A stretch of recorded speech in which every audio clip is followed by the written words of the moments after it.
Bem, pessoal, hoje nós vamos ver esquizofrenia, certo?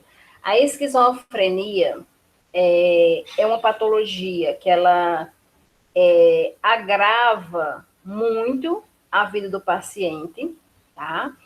Dificilmente um paciente com esquizofrenia ele vai entrar em estado de estabilidade, certo? Ele pode entrar em estado aí de manutenção, né, onde ele vai ter intervalos maiores com relação a uma consulta e outra, né, a uma terapia e outra, tá certo? Mas sempre vai fazer uso da medicação.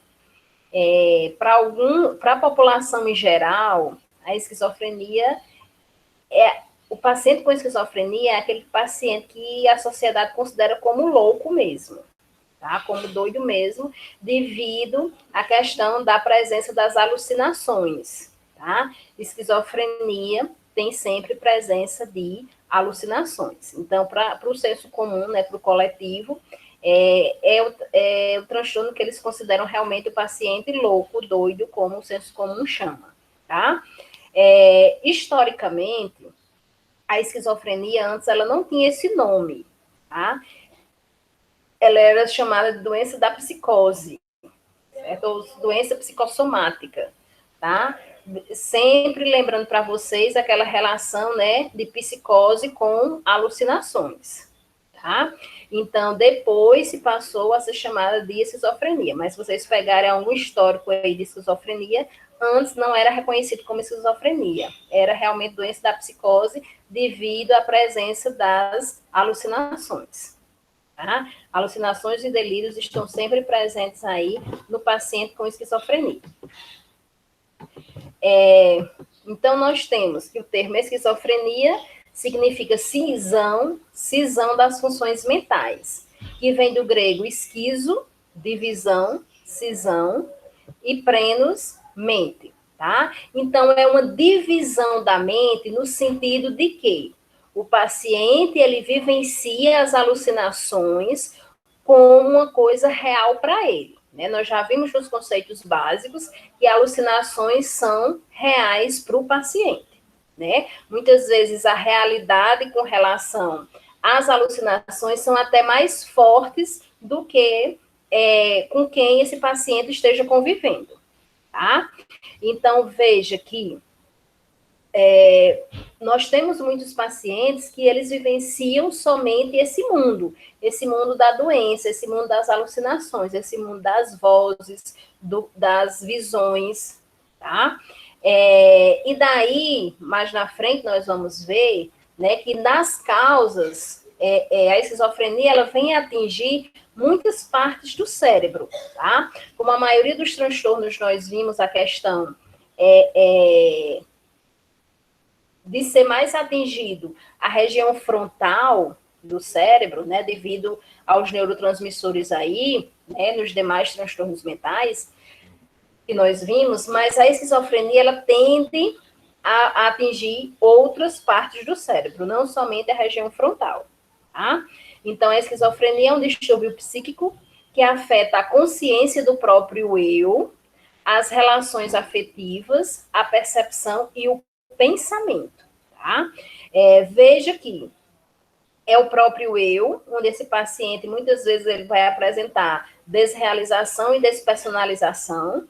Nós sabemos que desrealização é quando ele tem, né, ele não reconhece o seu ambiente, não reconhece as pessoas com quem ele convive, tá? E muitas vezes essa desrealização, ela vem da questão das vozes manipularem o paciente a tal ponto que ele não consegue enxergar as pessoas que estão ao seu redor, tá? Também tem a questão da despersonalização, onde o paciente não vai reconhecer a ele mesmo, tá? A ele como pessoa, certo? Também com relação ao automatismo mental, ao que as vozes mandam, ok?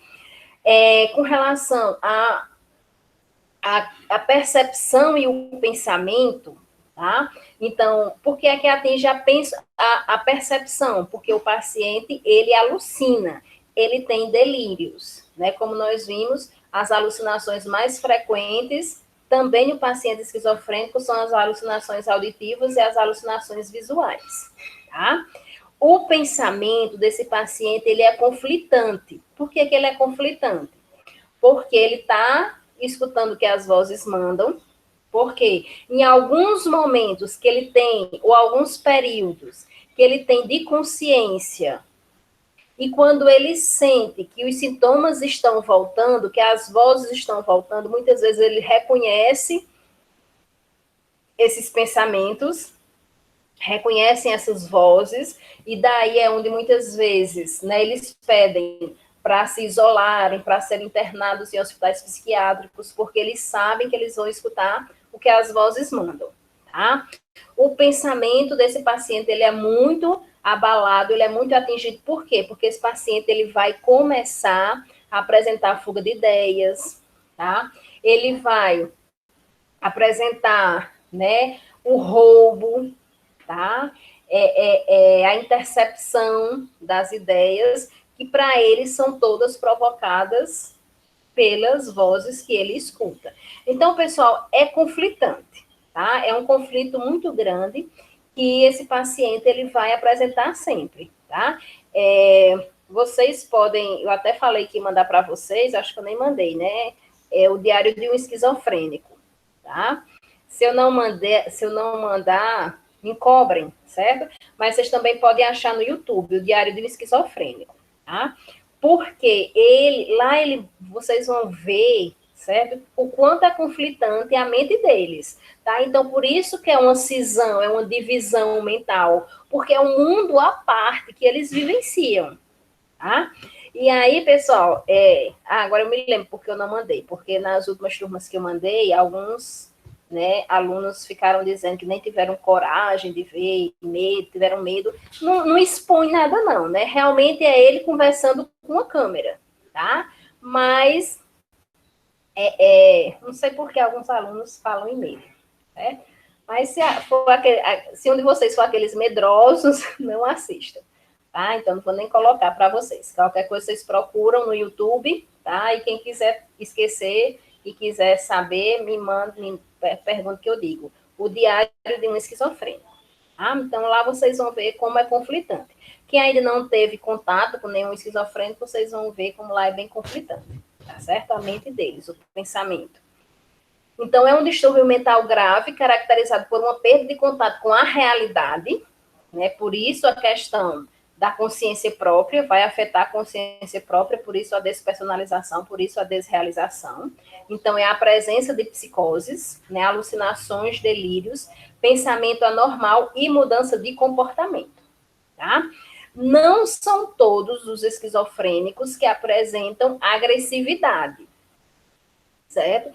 Nós temos algumas pessoas que são diagnosticadas com esquizofrenia, que eles vivem, tá?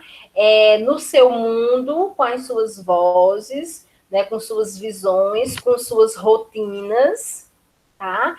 E assim, eles não apresentam agressividade nenhuma, certo? A não ser quando são provocados para isso, tá?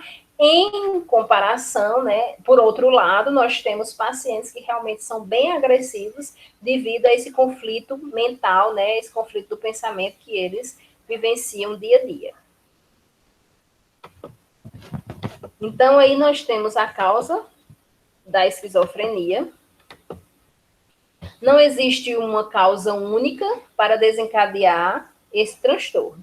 Admite-se hoje que várias causas concorrem entre si para o aparecimento, como quadro psicológico, o ambiente, histórico familiar da doença e de outros transtornos mentais. E mais recentemente tem se admitido a possibilidade de uso de substâncias psicoativas poderem ser responsáveis pelo desencadeamento de surtos e afloração de quadros psicóticos, embora não possamos afirmar que as substâncias psicoativas causem esquizofrenia, né? Pessoal, essa relação, né, do uso de substâncias psicoativas e esquizofrenia vem da questão das alucinações, né?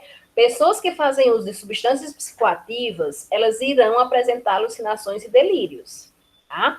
Quanto mais uso, mais elas irão apresentar alucinações e delírios.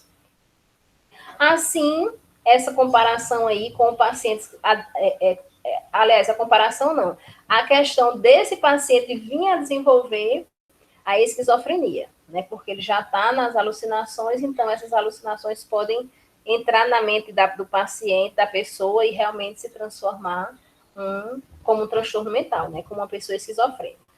Né?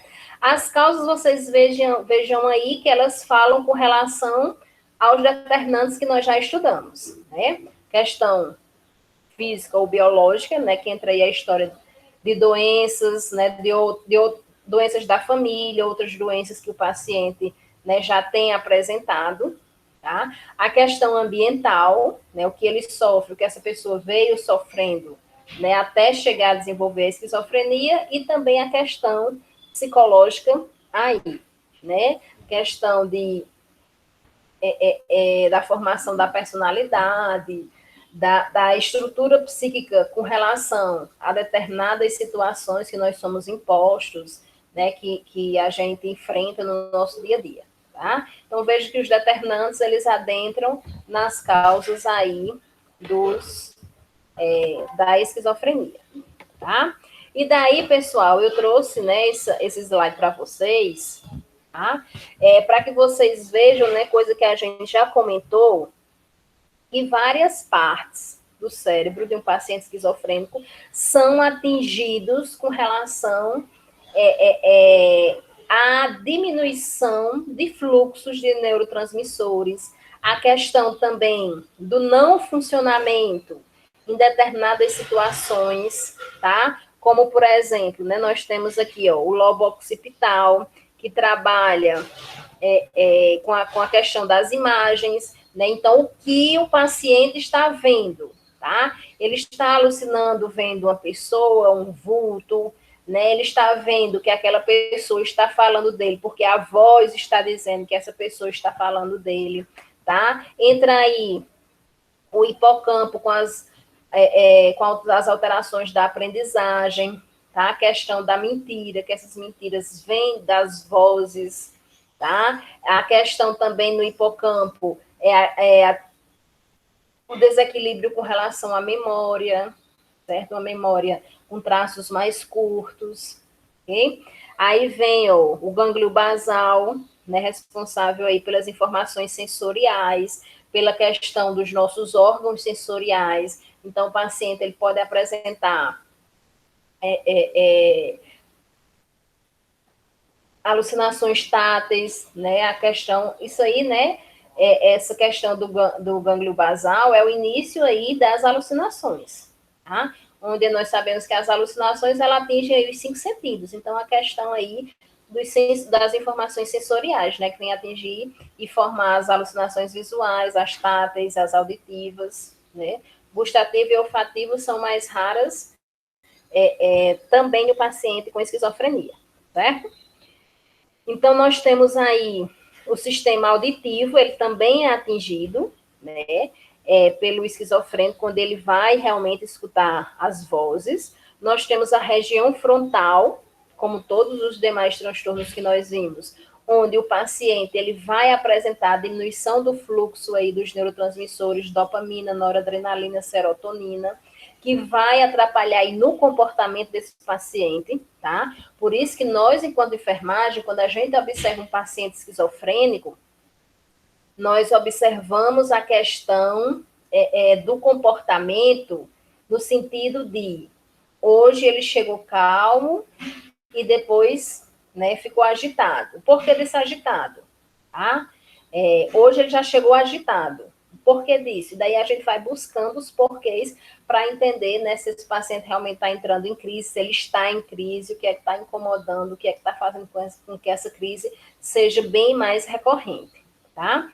E nós temos o sistema límbico, né, que ele vem a produzir a questão da agitação, né? Paciente esquizofrênico, ele é um paciente sempre agitado, ele vai apresentar psicomotricidade, tá? O que é psicomotricidade? Esse paciente, ele não vai parar, tá? Ele está sempre andando de um lado para o outro, tá? Ele senta, ele mexe numa coisa, ele vai para um canto, ele vai para outro, tá? Então, ele tem essa agitação motora, ok? Os antipsicóticos, como nós vamos ver quarta-feira que vem, na psicofarmacologia, os antipsicóticos, eles vão tentar, né, eles tentam trabalhar aí no sistema límbico, fazem com que esse paciente se mantenha mais calmo, certo? Então, vocês vejam, né, que aí, né, atinge uma boa parte do nosso cérebro, tá? E daqui só mostrando, né, a questão dos neurotransmissores. Em pessoas com esquizofrenia, o córtex frontal, responsável pela atenção e raciocínio, era menos ativado, enquanto o corpo estriado, responsável por sensações, com grande número de receptores dopaminérgicos, estava superativo, tá? Então, nós também temos aí, né, a questão, tá, de como causa, isso ainda bem em estudo, tá? A questão da produção da dopamina ser bem mais elevada. Aí, pessoal, nós temos os sintomas, tá? Na esquizofrenia, nós temos o que chamamos de sintomas positivos e sintomas negativos. O que seriam os sintomas positivos? Os sintomas positivos são os que são característicos do paciente esquizofrênico, tá? Que quando o psiquiatra ele começa a trabalhar com esse paciente, ele vai ver, né, ele vai chegar à conclusão de que realmente esse paciente é esquizofrênico, tá? Então, os sintomas positivos é que confirmam o diagnóstico da esquizofrenia e que são característicos da esquizofrenia.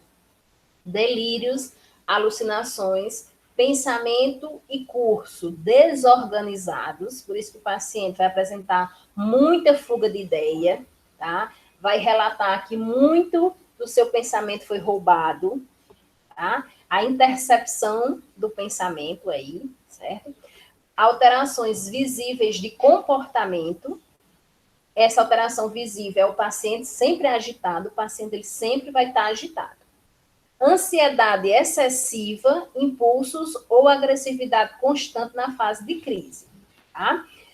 Quando eu falo nessa agitação, aí vocês podem pensar, mas a medicação não faz com que esse paciente fique menos agitado? Não, faz, tá? Só que mesmo o paciente menos agitado, você vai observar que a musculatura dele não para, tá?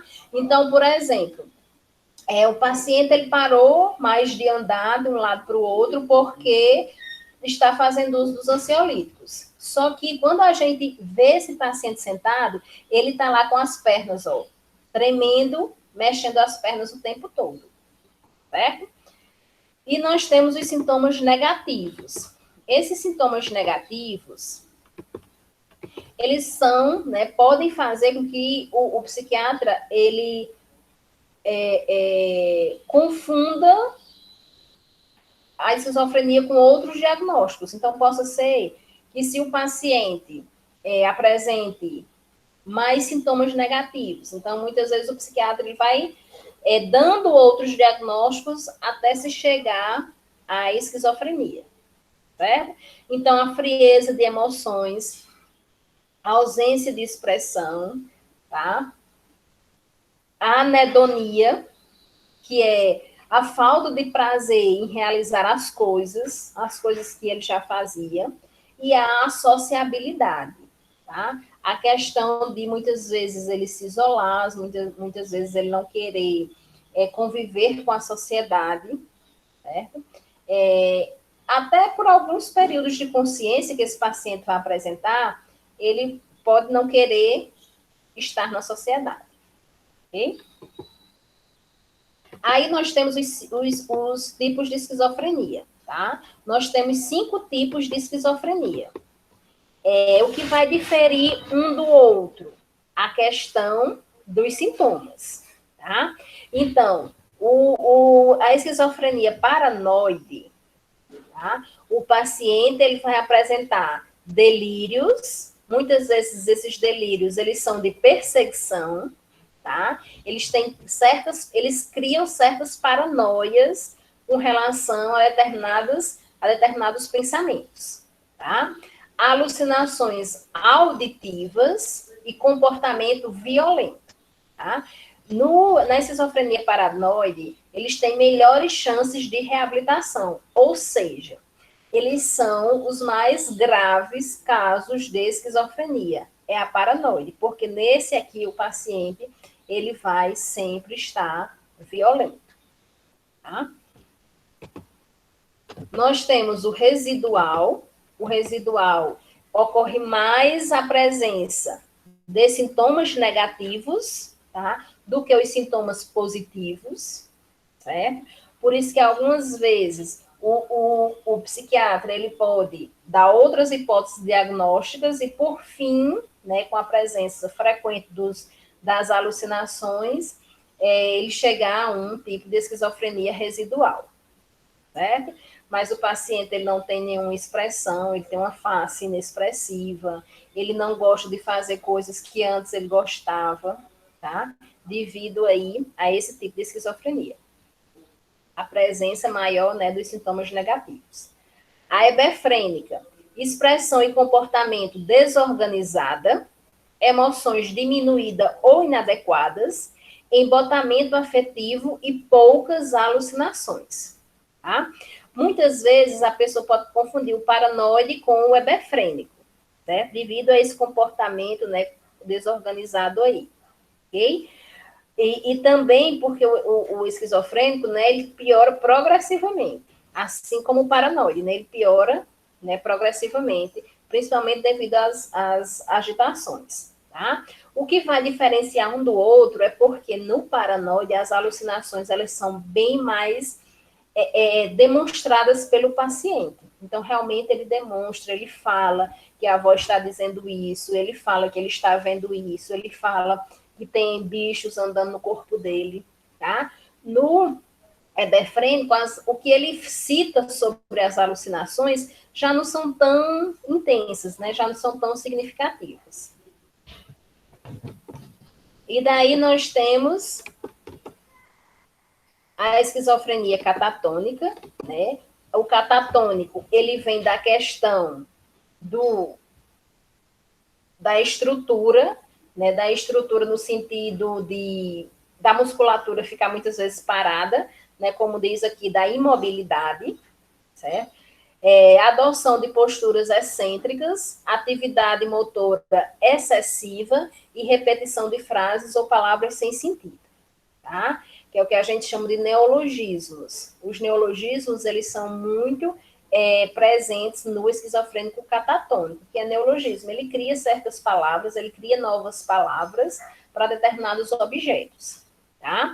E ele passa, apesar dele apresentar uma atividade motora excessiva, muitas vezes ele para e fica lá imóvel, tá? Tipo estátua, tá? O paciente ele fica lá imóvel, pode ser uma posição que para nós seja incômoda, tá? Mas que para ele está tudo normal, certo? Quando ele sai dessa imobilidade, ele volta para a sua agitação motora. E a indiferenciada. Na indiferenciada, ela vai apresentar, o paciente vai apresentar delírios, alucinações, alteração do pensamento, sintomas negativos e comportamentos excêntricos, tá?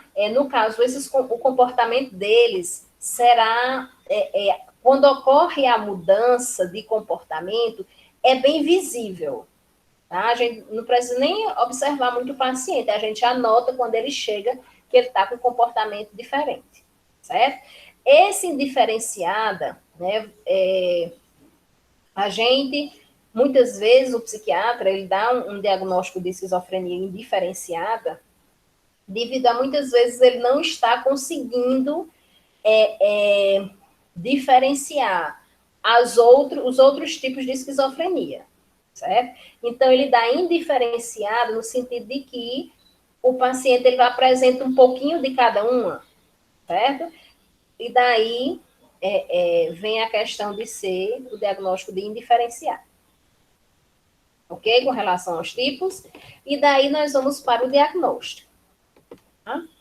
O diagnóstico de um paciente não existe uma prova, foi separada uma prova de diagnóstico definitiva para a esquizofrenia. Para estabelecer o diagnóstico de esquizofrenia, os sintomas devem durar pelo menos 6 meses e estarem associados à deterioração significativa no trabalho, nos estudos ou no convívio social, tá? Então, pessoal, na realidade, para se chegar a um diagnóstico, nós temos a questão clínica, tá? E a questão da observação do comportamento. Porque o paciente esquizofrênico, né, como eu falei para vocês, ele não vai chegar a uma estabilidade, onde ele vai passar, vai ficar sem tomar medicação, sem sentir nada, né, sem apresentar nenhum sintoma, sem fazer terapia, certo? Ele sempre vai estar precisando de um ou outro tipo de atendimento, tá? Além disso tudo, a sua relação social vai ser abalada, tanto com a família, quanto no trabalho, quanto na vizinhança, quanto na comunidade, certo? E a família, principalmente, né, porque ela vai ser vítima do paciente, tá? Onde essa alteração de comportamento traz uma insegurança para a família. Hoje ele vai amanhecer que jeito, hoje ele vai acordar com que comportamento, tá? Por isso que é uma família que, assim como as outras, precisam ser assistidas. O psiquiatra deve descartar a possibilidade de os sintomas psicóticos do paciente serem causados por um distúrbio afetivo. Tá? Isso aí é principalmente no paciente com esquizofrenia residual, tá? Que muitas vezes, né, os sintomas podem parecer aí com a bipolaridade, tá? Com distúrbio afetivo bipolar. As pessoas com esquizofrenia têm anomalias cerebrais que podem ser vistas na tomografia computadorizada e na ressonância magnética, né? Onde nós vimos lá todas aquelas regiões que podem ser acometidas com o paciente esquizofrênico. E daí nós temos o tratamento, né? O tratamento antipsicótico, tá? Nós vamos aprender antipsicótico, certo? Mas o medicamento antipsicótico, ele vai fazer com que o paciente diminua a agitação motora, tá? E diminua também as alucinações e os delírios, tá? Além disso, nós temos reabilitação. Esse paciente ele vai precisar de oficinas, vai precisar de terapia, vai precisar de atividades de apoio, ele ser inserido, tá? Em outros momentos, a gente conseguir explorar as habilidades que esse paciente tem, certo? Além, pessoal, da ajuda aí com a família, tá? E daí nós temos, né, algumas frases das famílias, tá? Devido a alguns sintomas que são apresentados pela família, tá? Como, por exemplo, o medo. Ela é uma família que ela sempre vai apresentar esse medo. Ela poderia fazer, aí com medo, né, a família explica. Ele é o paciente esquizofrênico, poderia fazer mal a si e a outras pessoas, tá? Então, a família, ela reconhece que o paciente esquizofrênico é um perigo para ele mesmo e para terceiros, tá? O que vem, pessoal, muitas vezes a gente presenciar um paciente esquizofrênico em cárcere privado. E aí, nós lembramos lá da nossa primeira aula, onde nós não sabemos, né, que o cárcere privado ele é ilegal, tá? Mas nós também temos que ver a necessidade desse paciente estar no cárcere privado e também a questão da humanização, certo? De maneira nenhuma nós podemos admitir o paciente no cárcere privado desumanizado, tratado como bicho, tá? Já saímos, né, daí do tempo, né, dos históricos, onde os pacientes eram maltratados, já entramos na reforma psiquiátrica e daí nós não podemos admitir isso para com o nosso paciente, né, a desumanização, né? Já passamos aí da era onde Pinel, né, teve as inovações da humanização para os pacientes com transtorno mental. A família ela vai apresentar negação da gravidade. Ela vai dizer, isso daqui a pouco passa. Você não é como esse cara da televisão, certo? Então, muitas vezes vem essa negação, principalmente quando o diagnóstico é recente. A família tem aí a esperança de que essas alucinações, esses delírios venham a passar. Incapacidade de falar ou pensar em outra coisa que não seja a doença, tá? Então a família realmente se volta para a doença do seu parente, tá? Aí aqui, né, diz que toda a nossa vida, isso é depoimento da família, toda a nossa vida gira em torno do nosso filho doente, tá? Então vocês vejam a questão da sobrecarga dessa família cuidar desse paciente. Constante busca de explicações, ele está assim por algo que fizemos, né? Vem até às vezes a sensação de culpa. A família se culpar por ele ser assim. Isolamento social, as pessoas até nos procuram, mas não temos como fazer os programas que nos propõem, tá? Porque ele sabe que ele não pode estar em sociedade. E a depressão, não consigo falar da doença do meu filho sem chorar, tá? Então entra aí como comorbidade da família a questão aí do desenvolvimento da depressão, tá? E daí, pessoal, nesses 2 slides seguintes aqui, eu trouxe para vocês alguns mitos e algumas verdades com relação ao paciente esquizofrênico, certo? Vou aumentar aqui um pouquinho para que também vocês vejam melhor. Então, nós temos aqui, tá? O que é mito? A esquizofrenia não tem tratamento? Tem tratamento, sim. Tá? Nós vimos que o tratamento é a base de quê? De antipsicóticos, de terapia, né? de apoio tanto do paciente quanto da família, né? Reabilitação, tá? Mas nós temos que informar a família, né, do longo processo aí de tratamento e que muitas vezes ele não vai ver uma melhora significativa nesse paciente, tá? Ninguém se cura da esquizofrenia.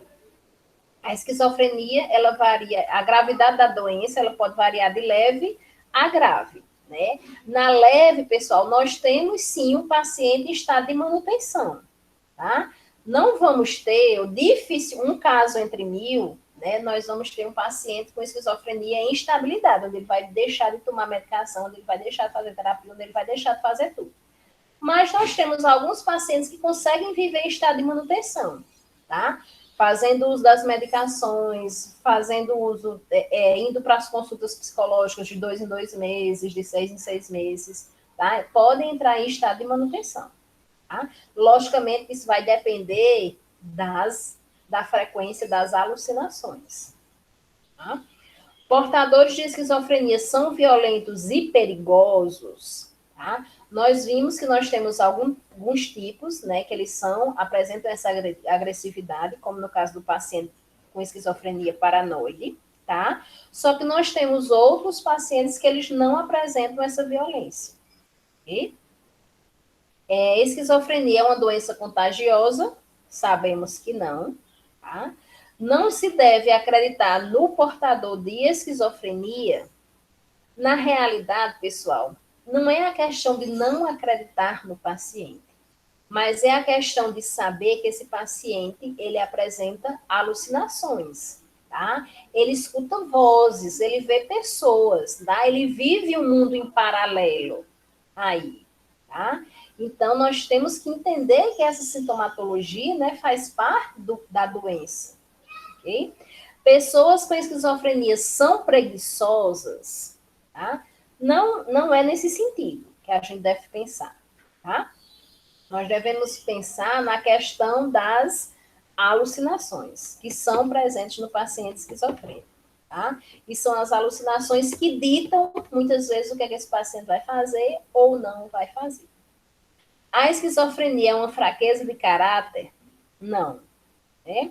Nós vimos que existem as causas da esquizofrenia, né, onde nós temos a questão de várias partes do cérebro serem atingidas, né, pela diminuição dos neurotransmissores, né, pela questão dos fatores causais, como os fatores físicos ou biológicos, os fatores ambientais e os fatores psicológicos, tá?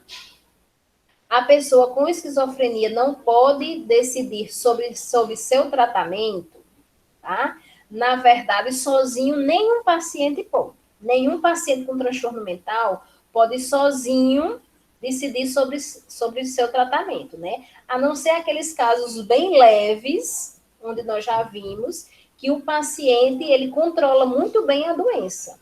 E daí ele vive sua vida muito bem, tá? Ele trabalha normalmente, ele vive em sociedade normalmente, sempre controlando a sua doença. Aí esses pacientes podem decidir, né? Mas nos outros casos, o paciente ele não vai decidir sozinho, tá? Ele pode até estar querendo opinar, mas a família, né, que vai estar junto desse paciente, né, assim como a equipe que cuida desse paciente. Pessoas com esquizofrenia são imprevisíveis? Na realidade, não é a pessoa, é a questão das alucinações estarem presentes, comandando as vozes do paciente. Portadores de esquizofrenia não podem trabalhar? Podem sim trabalhar. Tá? Isso aí é até bom, porque eles estão ocupando a mente, né? Estão fazendo com que as vozes não tomem totalmente de conta, né, da sua mente, certo? E trabalho é saudável para qualquer um de nós. Esquizofrenia é doença para a vida inteira, tá? É para a vida inteira, mas nós temos que ver que alguns pacientes com esquizofrenia, eles podem entrar em estado de manutenção, como a gente já falou, tá? E a esquizofrenia é causada pelo tipo de criação recebida dos pais? Nós já vimos que não é, né? Que aí entre os fatores causais, os fatores determinantes, além dos neurotransmissores, ok? E daí nós temos a assistência de enfermagem, onde eu trouxe para vocês alguns pontos com relação à internação, tá?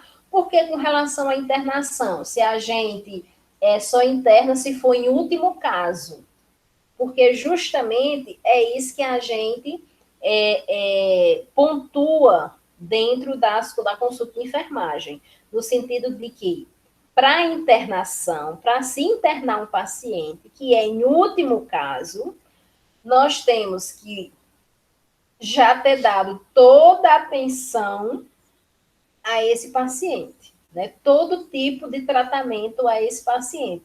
Ter feito todas as alternativas de tratamento.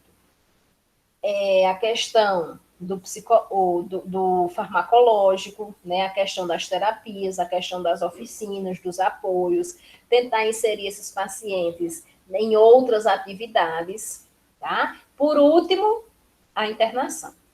A questão da orientação, mesmo em situações de surto, nós temos que orientar a família que esse paciente vai precisar ser internado porque ele não tem condição de estar na presença da família, tá? Porque ele é um perigo para ele, porque ele é um perigo para a família.